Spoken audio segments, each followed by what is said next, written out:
God bless you. सदा सुखी रहो। ये जो प्रणाम के उत्तर में हमारे मुंह से निकलते हैं ना, ये कोई साधारण शब्द नहीं है।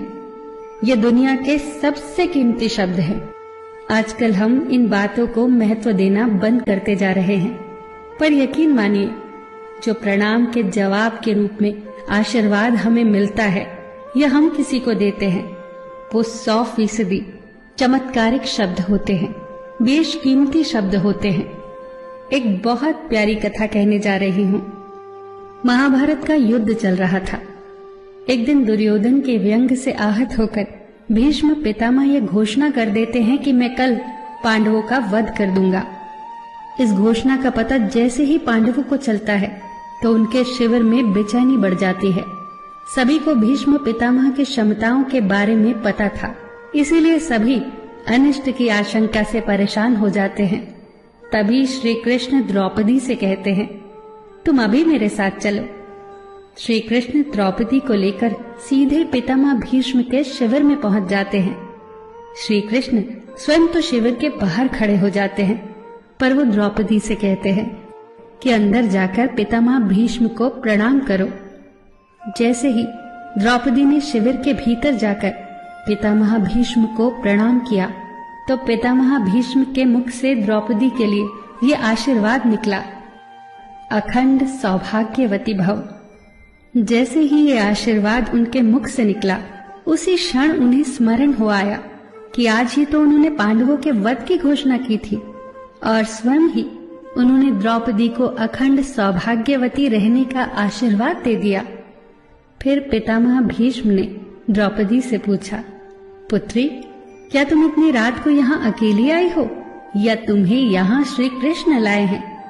तब द्रौपदी ने कहा, जी पितामह, और वो शिविर के बाहर ही खड़े हैं। शिविर से बाहर निकलकर दोनों ने एक दूसरे को प्रणाम किया और पितामह भीष्म ने कहा, मेरे एक वचन को मेरे ही दूसरे वचन से काटने का काम केवल कृष्ण ही कर सकते हैं। शिविर से वापस लौटते समय श्री कृष्ण ने द्रौपदी से कहा, तुम्हारे एक बार जाकर पितामह को प्रणाम करने से तुम्हारे पतियों को जीवन दान मिल गया है। अगर तुम प्रतिदिन भीष्म, धृतराष्ट्र, द्रोणाचार्य आदि को प्रणाम करती होती और दुर्योधन, दुशासन आदि की पत्नियां भी पांडवों को प्रणाम करती होती तो शायद इस युद्ध की नौबत ही न आती। जो हर घर में कलह कलेश का वातावरण रहता है, वो कहीं न कहीं इस बात के मूल से जुड़ा है कि हम संस्कार भूलते जा रहे हैं। हम जाने अनजाने अपने बड़ों की उपेक्षा करने लगे हैं।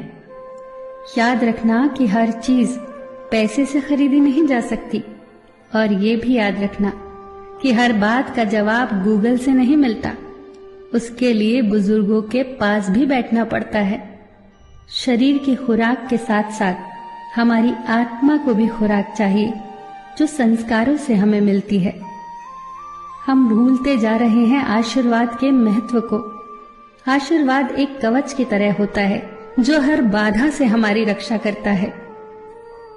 कितनी सुंदर बात कही है किसी ने। प्रणाम अनुशासन है, प्रणाम शीतलता है, प्रणाम आदर सिखाता है, प्रणाम से सुविचार आते हैं, प्रणाम झुकना सिखाता है, प्रणाम क्रोध मिटाता है, प्रणाम आंसू धो देता है, प्रणाम अहंकार मिटाता है, प्रणाम हमारी संस्कृति है।